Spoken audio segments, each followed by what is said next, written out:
There's nothing quite like local North Carolina seafood and fish. So think of local crab, bass, grouper, North Carolina shrimp. It's all really delicious.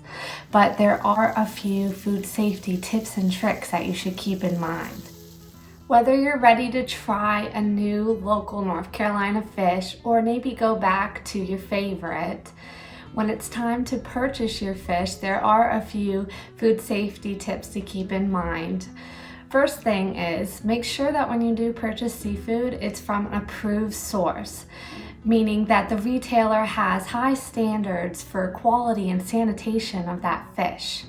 Color alone isn't an indicator of freshness of the fish, so when you're looking at the display, don't just go by the color. Fish should smell fresh and mild. They shouldn't smell fishy, sour, or ammonia-like. Fish's eyes also should be clear and shiny. The fish fillet should display no discoloration, darkening, or even drying around the edges. And then if you're looking at shrimp or scallop, they should be clear with a pearl-like color with little to no odor. When preparing seafood and fish, you want to treat it just like you would with raw meat. So you want to separate cooked and raw seafood. Make sure that you wash your utensils, any cutting boards that you use, and surfaces that come into contact with raw seafood or other foods before reusing. Make sure that you wash your hands before and after handling that raw and cooked food as well. And then keep fish and seafood out of the temperature danger zone. So this temperature danger zone is when harmful bacteria grow the fastest, between 41 degrees Fahrenheit and 135 degrees Fahrenheit, particularly at room temperature.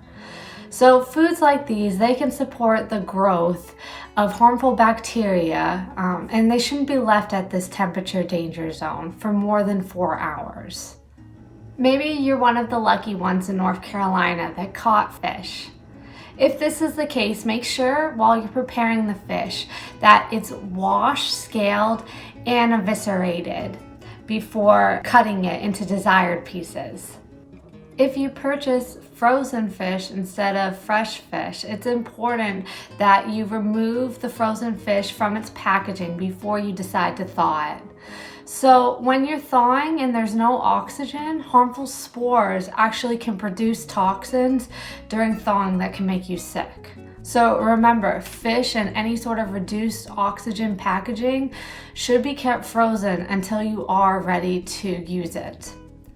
Other safe thawing methods that you can use are, you can refrigerate your frozen fish and seafood. So the refrigerator should keep the food at 41 degrees Fahrenheit or colder. Also, you could use cool water. So you would cover the food in a package in a sink or container with cool water, and you'd want to change the water every 30 minutes. The other thawing method that you can use is microwave the food. So you want to cook food immediately after if you decide to microwave the food to thaw it. Or simply, you could end up cooking the food as a method of thawing. So it could be part of the cooking process. You want to allow at least 50% longer time to cook through though. When cooking fish, this is the time to take out that handy food thermometer to check the temperature. Fish should be cooked at an internal temperature of 145 degrees Fahrenheit, and you'll want to check the temperature in the thickest part of the fillet. Fresh fish is very perishable. After 1 to 2 days in the refrigerator, you'll notice that your fresh fish will start to spoil. What you can do to preserve this fresh fish, though, is by freezing it. Frozen food can be safely stored indefinitely, but over time the quality of your fish is going to decline. So food quality can be extended by storing in a freezer that consistently maintains 0 degrees Fahrenheit or lower. If you are going to freeze your fish and seafood, you want to do this promptly. And then also always work with clean hands and make sure those prep areas, equipment, and utensils that you're using are clean in your kitchen. You also want to choose containers appropriate for freezing. So that includes freezer foil, wrap or bags, plastic freezing containers as well. And when packaging the food, make sure that you wrap the food tightly, pressing out as much oxygen as possible. With that, I'm Candace Christian, and this is Homegrown in the Kitchen. I hope you get to enjoy all of the local North Carolina fish and seafood our state has to offer.